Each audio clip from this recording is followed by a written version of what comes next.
Oscar night was supposed to be the moment everything finally came together, but instead it turned into one of the most talked about losses of the year. When Michael B. Jordan's name was called, the room exploded. The cameras cut across the audience, and for a split second, people noticed something they couldn't stop talking about. Timothée Chalamet looked completely stunned. Not angry, not smiling, just frozen. Within minutes, the internet started doing what it always does, replaying the reaction, slowing it down, zooming in, trying to read every detail. And that's when the conversation started getting messy, because people weren't just talking about the performance anymore. They were asking what went wrong behind the scenes, and why Kris Jenner's name was suddenly being mentioned in the middle of an Oscar race. At first, most people agreed the win itself wasn't shocking. Michael B. Jordan had serious momentum going into the ceremony. His performance had been getting stronger reactions every week, critics were backing him, and the campaign behind his film felt tight, focused, and disciplined. But at the same time, Timothée had been everywhere for months. Interviews, events, red carpets, late-night shows, magazine covers. It felt like the push was constant, almost like everyone expected this to be his year. That's why the loss hit differently. When someone looks that close to winning, people start looking for reasons when it doesn't happen. And this time, the rumors started fast. Not long after the ceremony, people online began pointing out how different his awards season felt compared to previous years. Earlier in his career, he built this reputation as the quiet, artistic actor, the indie favorite, the kind of performer who didn't need a huge campaign because the work spoke for itself.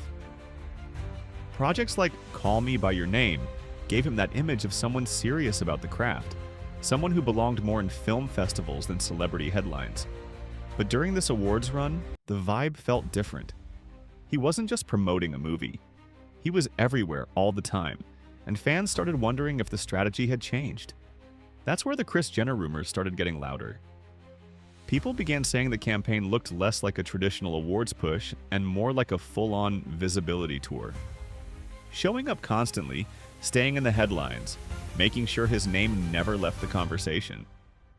That kind of approach works perfectly in reality TV, fashion, and social media. But the Oscars crowd isn't the same audience. Academy voters have always had this reputation for liking things subtle, controlled, almost old school. And when fans noticed the shift, they started asking if someone behind the scenes had pushed him to play the game differently this time. The timing made the speculation even stronger because this was also the first award season where his relationship with Kylie Jenner was front and center. Every appearance together became a headline. Every photo went viral. Every red carpet moment turned into a discussion about the relationship instead of the film.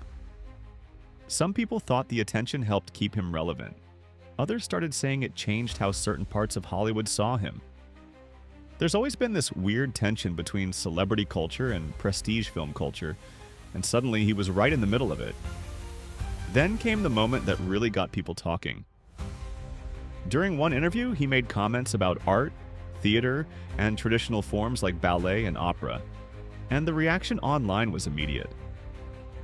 Some viewers didn't think it was a big deal, but others said it came off dismissive, especially considering the kind of audience that votes for awards like the Oscars. Those worlds still carry a lot of weight in those circles. For decades, classical arts have been tied to the idea of serious acting, serious storytelling, serious cinema. So when comments like that get clipped and spread around, they don't just sound like opinions, they sound like signals, and sometimes signals matter more than people realize. People started connecting the dots, the image shift, the constant publicity, the relationship headlines, the interview moments, and then the rumors got even more specific. Some fans claimed he was trying to come off more relatable this year, less distant, less artsy, more like a regular guy.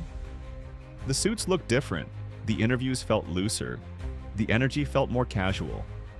In another industry, that would probably help. But the Oscars have always been strange about that. There's this unspoken rule where ambition is respected, but trying too hard can backfire. If it starts to look like someone wants the award too much, voters sometimes pull back instead of leaning in. At the same time, Michael B. Jordan's campaign felt like the complete opposite. He kept the focus on the work, The film, the performance, the collaboration with the director, every interview came back to the same thing: the craft, the story, the preparation. He wasn't in headlines for anything else, and that kind of consistency matters more than people think. Awards races aren't just about who acted the best. They're about timing, perception, and momentum. And this year, his momentum never broke. Meanwhile, the conversation around the Kardashian connection kept getting louder. For years, people joked about the so-called curse affecting athletes, talking about players whose performance dropped after dating someone in that circle. Most of the time, it was just internet jokes, nothing serious. But this time, people started saying the same thing could happen in Hollywood, not because of bad luck, but because of image. The Kardashian brand is built on visibility, fame, and constant attention. Prestige film culture is built on the idea of respect, distance, and mystery. When those two worlds collide, not everyone knows how to react. Some fans defended him, saying the relationship had nothing to do with the loss. Others argued the opposite, saying the more public everything became, the less he looked like the indie actor people fell in love with years ago. It wasn't that he changed as a performer, it was that the perception changed, and perception is everything during awards season. The Academy has a long history of surprising people, especially when expectations get too high. There have been plenty of moments where someone looked like the obvious winner, only for the final vote to go somewhere else. And that's why this loss feels bigger than just one award. It exposed how complicated these races really are.